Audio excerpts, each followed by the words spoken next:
我哋個生活唔止揾食咁簡單。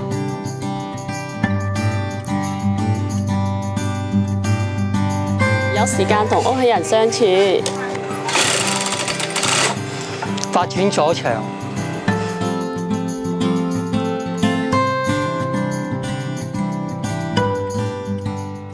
唔係競爭，資源共享。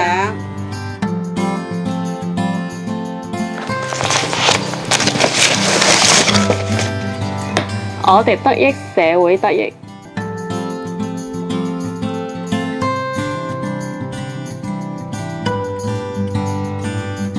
合作社唔止做生意咁簡單。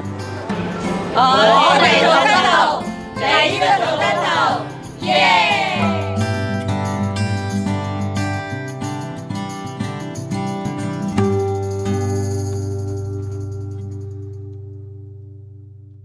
新嘢喎，咁得意嘅呢個袋，好靚啊！靚啊，個圖案好特別喎，係咩嚟㗎？啲阿根廷同埋呢個泰國咧兩個嘅合作社而創作㗎呢個。不如森哥，你講多啲關於阿根廷嗰個合作社嘅嘢俾我哋聽啊！好啊，大約就有啲跨國廠啊，同埋啲企業咧就嚟呢個阿根廷投資嘅。咁2001年嘅時間咧，發生咗呢個貨幣跌啦，就有啲跨國嘅廠啊，同埋啲企業咧就走晒佬啦。嚇，咁之後點算啊？咁工人冇嘢做啦，銀行又冇錢咯喎，啲工人撳錢又冇咯喎。嚇！咁點解銀行會冇晒錢嘅？因為銀行咧運晒啲錢出去外國咯，冇晒。咁咪所以啲市民撳機啊，又冇錢咯。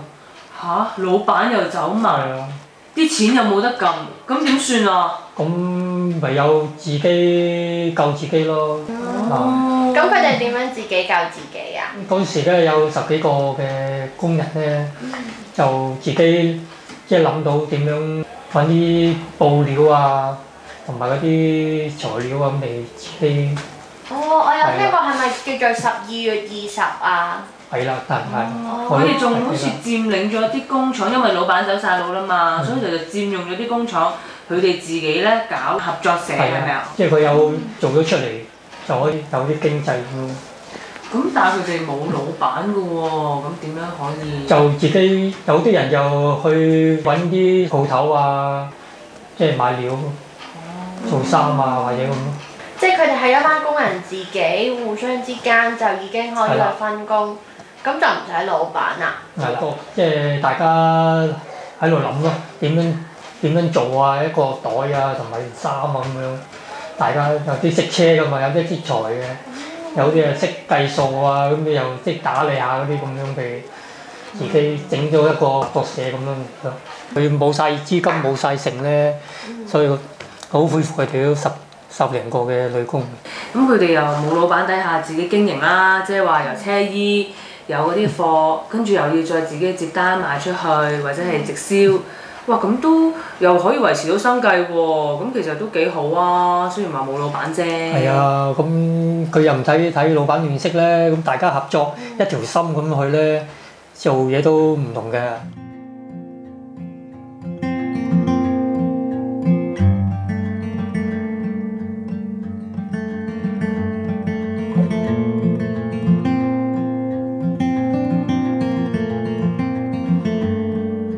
咦，森哥，你喺香港咧都好似有參加車衣合作社嘅喎，係咪啊？係啊係。哦，不如我哋都去睇下得唔得啊？好啊好啊。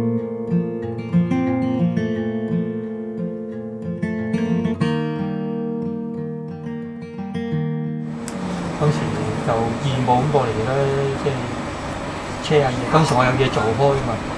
咁呢1-2年退咗休未，有時間未落咗嚟。咁啊幫手嚟呢度整下咯。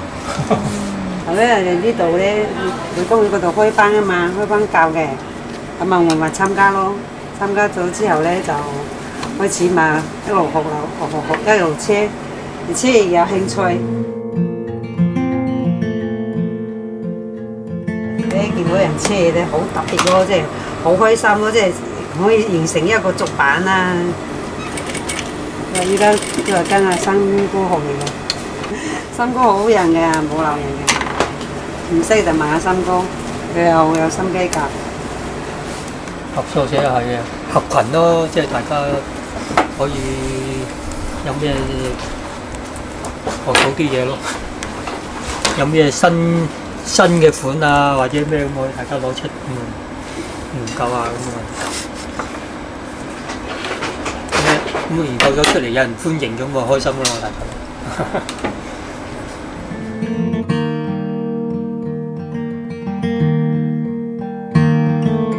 多數人哋捐嚟嘅，有啲廠啊，有啲布行啊，同埋啲有時啲廠冇唔要啊，打電話嚟叫我哋上去攞㗎啦。佢呢啲人哋捐嚟嘅呢啲手術布咧，咁我哋咪自己設計咯，剪好晒點樣可以做到個袋咯咁樣，咁啊認咗佢，咁整個款出嚟咁啫嘛。即係兩邊唔同咯。米袋人哋都係嗰啲家庭主婦啊，叫佢哋儲埋咁啊攞落嚟咯。有一排都幫人哋車咗成20個呢啲咁嘅豆袋嘅。咁我幫佢出咗呢個主樣咯，出呢啲主樣咯。咁咪跟住咁嚟車。我哋成日都差唔多聚會㗎啦，喺度一個禮拜佢哋有2-3次嚟嘅咁啊。我有時咧諗出嚟都問下啲拍檔咧咁啊，O 唔 OK 啊？唔 OK 咁啊，因為大家有研究下咯，認為好嘅咪整出嚟咯。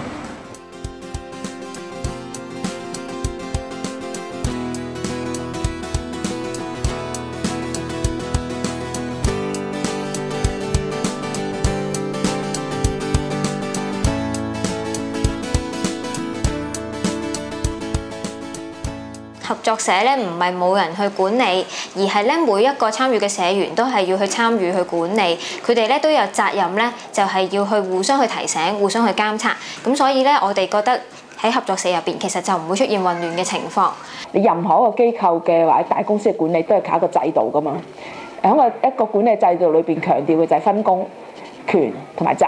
我哋會係一齊制定一啲嘅制度同埋原則，例如係一齊去傾究竟係工作上邊係點樣去分擔啊，又或者譬如管理金錢上邊有啲咩注意啊，呢啲都係大家一齊去傾，一齊去遵守翻大家傾出嚟嘅原則同埋一啲制度嘅。其實都係一個管理制度嚟嘅，不過就唔係靠由上而下一個層級嘅權威嘅管治，而係靠一個平衡嘅分權分責嘅一個管理監察嘅系統，其實係呢個分別啫嘛，相對民主啲啦，同埋平權一啲啦。咁但係大家覺得呢個唔可信咁我覺得呢個係即係冇乜理由就話大家冇經驗啫，點解唔試下咧？咁我蘇話見到我哋又覺得啲合作社好亂咯。